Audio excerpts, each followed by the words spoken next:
Let me just get started with this review because there's really not much to say about this movie that I think a lot of critics and even fans of the Psycho film, old and even the sequels, have already said.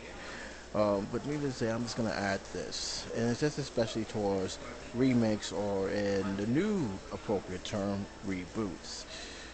If you're going to make a remake about something, whether it's a classic film or a film that hardly anybody heard about, or even a film that is based on a classic literature that has been done over and over and over again, the best way to remake a film is to remake a film. Keep the cliff notes as well as what the overall theme is, but change it up, make it feel different than what people have actually come used to seeing in a movie. Make them want to come and see a film that they know that's going to probably have the same storyline, but a little different twist on it. I'll give you a perfect example of Halloween. I'm not talking about the classic John Carpenter's, but I'm talking about the Ron Zombie Halloween. And by the way, this is not a review of the Halloween. I'm just using it as an example, so don't go crazy. I haven't said anything about Halloween yet. But needless to say, this is a film that has two different sides of the coin. There are people who absolutely despise Ron Zombie's Halloween. They said it just missed the point of what John Carpenter has done.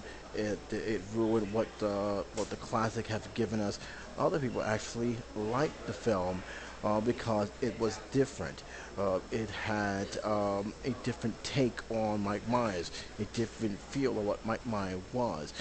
They showed an origin story of what Mike Myers, how his upbringing was, which led him to pretty much snap, and what led him to do all the crazy things in that film. They even changed the ending. They gave you a surprise ending where some people actually thought, yeah, this is good, while they thought it was just boring and stupid. I will get on that film soon, but for now, in terms of what I've saw on that screen, I can say that what made it very interesting for me, and I say interesting, was he did change it up. He did give us something original, while at the same time still sticking to the overall storyline that was there. Whether you agree with the film's path or not, that's up to you guys. That's up to you if you've seen it and what your taste and how you see it betrayed in terms of the Michael Myers character as well as the Halloween story in general. But the one thing nobody cannot deny is he changed it up. Another movie that changed up their style is The Secret Garden. There's at least two versions I've seen of The Secret Garden. I've seen the Hallmark version, and I saw the one that was done by Warner Brothers, and both were great films, but they were so different in so many ways, but yet still kept the same theme that made not only the book a classic, but the two movies as memorable classic even to right now. So why am I bringing up with this remake of Psycho? It's because everything that I just mentioned in terms of changing it up while at the same time keeping faithful to the source material, Psycho did the total opposite. Psycho the remake, starring Vince Vaughn, was pretty much, well, I'll put it this way. If you saw the 1960s Psycho, you saw how that film was from beginning to end, you don't need to see Psycho the remake.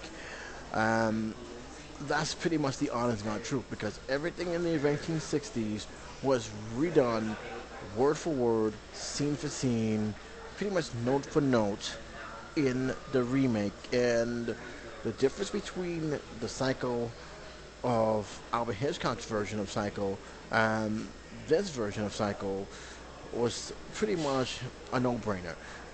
There was no investment at all with these characters. There's only one actress, and I say actress, Julianne Moore, who actually kept me invested and kept me really, really interested in this movie. And that's saying a lot, guys. That's really, really saying a lot about a film that I honestly wanted to give it a chance. I really, really did. But I had a bad feeling from the get-go that they really dropped the ball on this. They kept the original theme. I had no problem with that. but they didn't really change nothing up. And I'm asking myself, as I'm watching this film, I'm saying I'm watching the same damn movie. I am watching the same film that that Albert Hitchcock made, but there was really no investment. There was really no effort in trying to and get me invested. Lots of things happen with that. One, this is no Vince Vaughn is no Anthony Perkins. I never bought into him as this uh, this character. Anthony Perkins got me invested. There was a lot of there was a charisma that Anthony Perkins had done to make me believe that this is Norman Bates and what he was doing. I said this before in my previous review of Psycho that one of the things I liked the best about this movie was that when Anthony Perkins came on the scene, I paid attention. And believe me when I say this, I was very uncomfortable. And I wasn't even in the room with him, but he made me uncomfortable. He made me wish I wasn't in that hotel.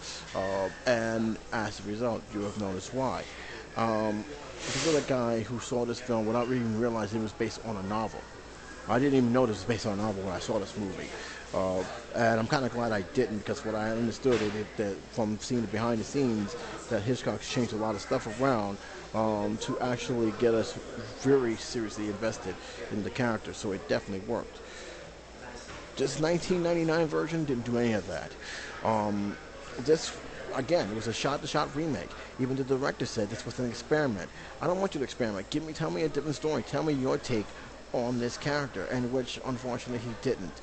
Julianne Moore was the only saving grace of this movie, because she really did portray the character her own way, and I really did like how she portrayed this character her own way. But that's pretty much it.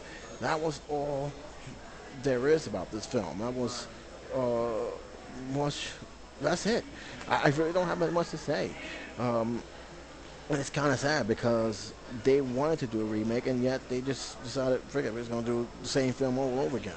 I got news for you. If you're going to do the same film, shot for shot, word for word, scene for scene, and only change just pretty much the currency of the beginning of the film, like for instance, she stole $400,000 in this movie, where it was only $40,000 in another film.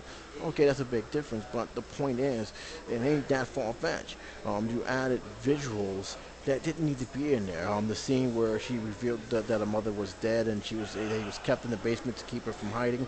They had scenes that didn't make no sense. Why were they birds in the damn basement? I don't get it. But that was the whole thing about it. Those scenes didn't help boost this film, and it needed to boost the film. The acting was just, I just don't know what to say. I really don't have anything else to say about this film, except if you're better off watching the old 1960 version, you get more investment out of that than you did out of this. This was not. It wasn't even trying to change up the game. And look, I'm not. Look, I know people saying you can't really mess with the characters. Sometimes you have to do that. You have to give a reason why people should come back. You can't always please the diehards. The diehards are going to be there. There's the other fans who is being introduced for the first time, and they never gave anything to come back for more. This film bombed in the box office. It bombed hard, and deservingly so. And even the director said that, yeah, this is they made this film to prove that, what he said, to prove that you can't really make a shot-for-shot remake of a film. We know you can't make a shot-for-shot remake of a film. We didn't ask you to make a shot-for-shot film. We asked you to bring something new to the picture. And let's be realistic. If that's the case, you just basically admitted that you wasted $60 million of the studio's money, which makes no sense at all. So you guys make that decision on your own. But to me, look, I already have my feeling with Psycho, but I still liked it, Psycho. I still like it, that film, even though I don't consider it as Albert Hitchcock's greatest film. I still back what I say, that there is a whole lot of list of other films I think was better than Psycho, but I still think it's a good movie. There is nothing good about this copycat remake that they've done. They didn't need to. This film didn't need to be made. This film absolutely did not need to be made, and it's kind of shame that they made this and pretty much waste everybody's time. But this film definitely didn't need to be made. Um, the only thing I'm giving points to is Dreamer because she did make the character that she played her own character. She really, really did. Leah Crane um, was hers. Uh, that's something I will say. I will say she made that character good. And I really, really liked Draymond's performance on this. Other than that, I really don't have nothing else to say. I really don't have nothing else to say except, wow, they truly disappointed me with this film. And I heard so many things about this film. I said, I need to see for myself, see what they did wrong. And they did exactly what I feared they did. And if you like this film, that's fine. I have no problem with that. Um, Tell me what you liked about the movie. I'd like to hear it. But to me, I'm like this. Again, if you haven't seen this film, my suggestion is look at the classic first. Look at the 1960s first. Yes, it's in black and white, but you know what? That's irrelevant. Look at the style. Look at what Albert Hitchcock have done right, especially in the second half. And you're telling me when you watch that second half and you watch this first half, you tell me which one had more um, oomph for your buck. And that's all I got to say about that. Until then, this is J77 saying, we're hearing your opinions. Like to hear what your thoughts on it. Until this is J77 saying, take care, be safe. I'll talk to you soon.